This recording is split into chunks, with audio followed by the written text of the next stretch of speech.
The Conversation of Eiros and Charmion by Edgar Allan Poe.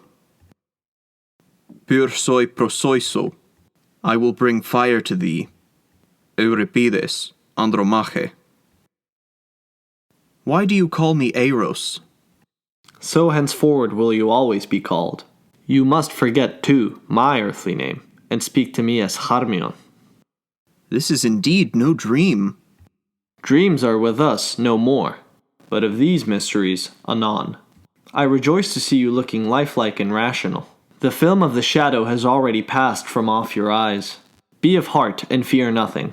Your allotted days of stupor have expired, and tomorrow I will myself induct you into the full joys and wonders of your novel existence. True, I feel no stupor, none at all. The wild sickness and the terrible darkness have left me, and I hear no longer that mad, rushing, horrible sound like the voice of many waters. Yet my senses are bewildered, Charmion, with the keenness of their perception of the new. A few days will remove all this, but I fully understand you and feel for you. It is now 10 earthly years since I underwent what you undergo, yet the remembrance of it hangs by me still. You have now suffered all of pain, however, which you will suffer in Eden. In Eden? In Eden.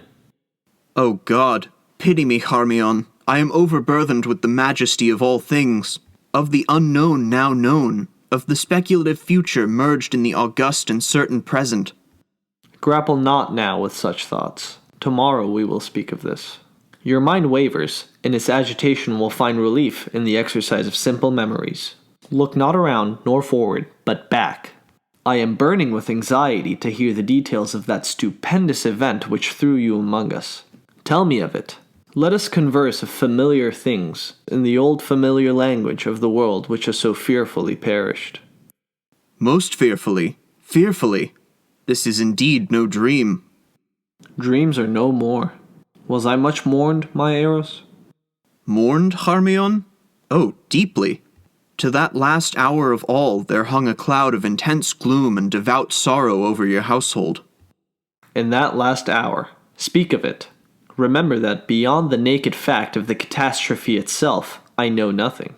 When, coming out from among mankind, I passed into night through the grave, at that period, if I remember aright, the calamity which overwhelmed you was utterly unanticipated. But, indeed, I knew little of the speculative philosophy of the day.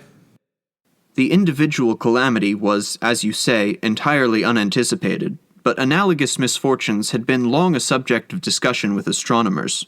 I need scarce tell you, my friend, that even when you left us, men had agreed to understand those passages in the most holy writings which speak of the final destruction of all things by fire as having reference to the orb of the earth alone. But in regard to the immediate agency of the ruin, speculation had been at fault from that epoch in astronomical knowledge in which the comets were divested of the terrors of flame. The very moderate density of these bodies had been well established. They had been observed to pass among the satellites of Jupiter without bringing any sensible alteration either in the masses or in the orbits of these secondary planets. We had long regarded the wanderers as vapory creations of inconceivable tenuity, and as altogether incapable of doing injury to our substantial globe, even in the event of contact. But contact was not in any degree dreaded, for the elements of all the comets were accurately known. That among them we should look for the agency of the threatened fiery destruction had been for many years considered an inadmissible idea. But wonders and wild fancies had been, of late days, strangely rife among mankind, and although it was only with a few of the ignorant that actual apprehension prevailed upon the announcement by astronomers of a new comet, yet this announcement was generally received with I know not what of agitation and mistrust. The elements of the strange orb were immediately calculated, and it was at once conceded by all observers that its path, at perihelion, would bring it into very close proximity with the Earth. There were 2 or 3 astronomers of secondary note who resolutely maintained that a contact was inevitable. I cannot very well express to you the effect of this intelligence upon the people. For a few short days they would not believe an assertion which their intellect, so long employed among worldly considerations, could not in any manner grasp. But the truth of a vitally important fact soon makes its way into the understanding of even the most stolid. Finally, all men saw that astronomical knowledge lied not, and they awaited the comet.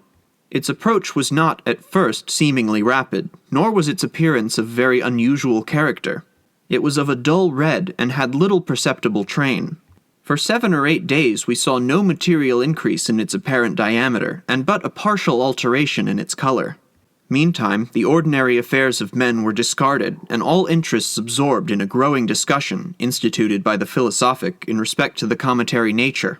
Even the grossly ignorant aroused their sluggish capacities to such considerations. The learned now gave their intellect, their soul, to no such points as the allaying of fear or to the sustenance of loved theory. They sought, they panted for right views. They groaned for perfected knowledge. Truth arose in the purity of her strength and exceeding majesty, and the wise bowed down and adored. That material injury to our globe or to its inhabitants would result from the apprehended contact was an opinion which hourly lost ground among the wise, and the wise were now freely permitted to rule the reason and the fancy of the crowd. It was demonstrated that the density of the comet's nucleus was far less than that of our rarest gas, and the harmless passage of a similar visitor among the satellites of Jupiter was a point strongly insisted upon, and which served greatly to allay terror.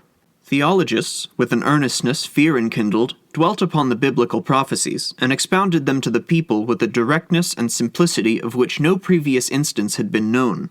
That the final destruction of the earth must be brought about by the agency of fire was urged with a spirit that enforced everywhere conviction, and that the comets were of no fiery nature, as all men now knew, was a truth which relieved all in a great measure from the apprehension of the great calamity foretold. It is noticeable that the popular prejudices and vulgar errors in regard to pestilences and wars, errors which were wont to prevail upon every appearance of a comet, were now altogether unknown. As if by some sudden convulsive exertion, reason had at once hurled superstition from her throne. The feeblest intellect had derived vigor from excessive interest. What minor evils might arise from the contact were points of elaborate question. The learned spoke of slight geological disturbances, of probable alterations in climate and consequently in vegetation, of possible magnetic and electric influences. Many held that no visible or perceptible effect would in any manner be produced. While such discussions were going on, their subject gradually approached, growing larger in apparent diameter and of a more brilliant luster. Mankind grew paler as it came. All human operations were suspended. There was an epoch in the course of the general sentiment when the comet had attained, at length, a size surpassing that of any previously recorded visitation. The people now, dismissing any lingering hope that the astronomers were wrong, experienced all the certainty of evil. The chimerical aspect of their terror was gone. The hearts of the stoutest of our race beat violently within their bosoms. A very few days sufficed, however, to merge even such feelings in sentiments more unendurable. We could no longer apply to the strange orb any accustomed thoughts.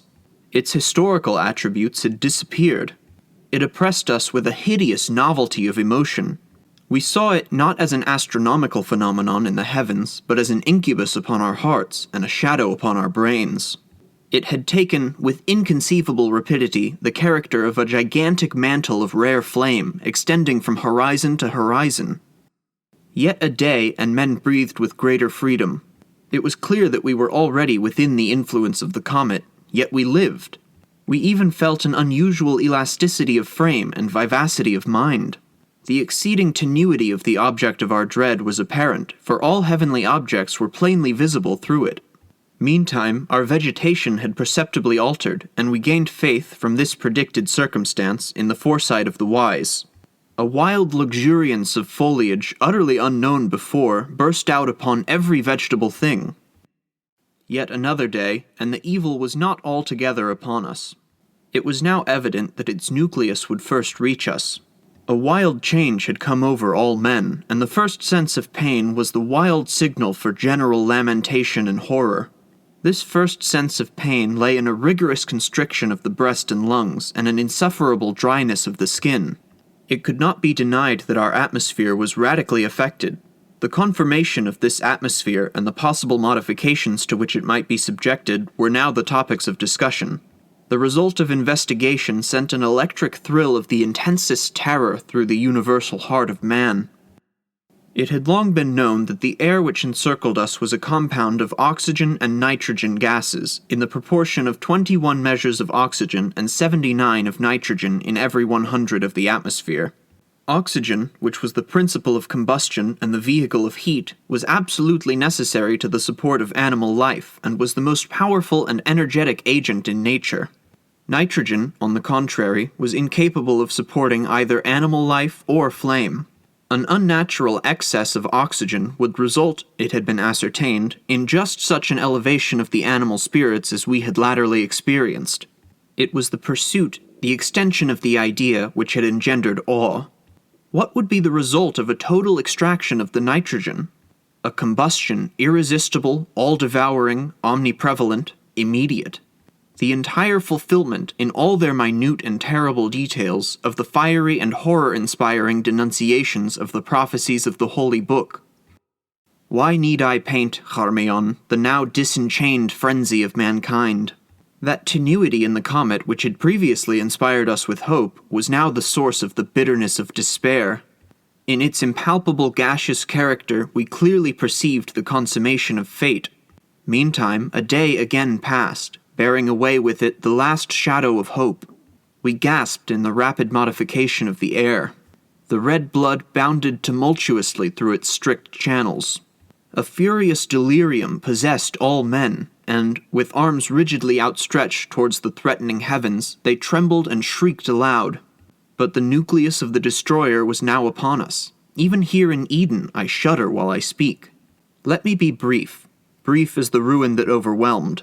For a moment there was a wild lurid light alone, visiting and penetrating all things.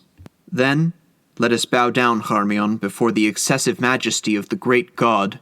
Then there came a shouting and pervading sound, as if from the mouth itself of him, while the whole incumbent mass of ether in which we existed burst at once into a species of intense flame, for whose surpassing brilliancy and all-fervid heat even the angels in the high heaven of pure knowledge have no name. Thus ended all.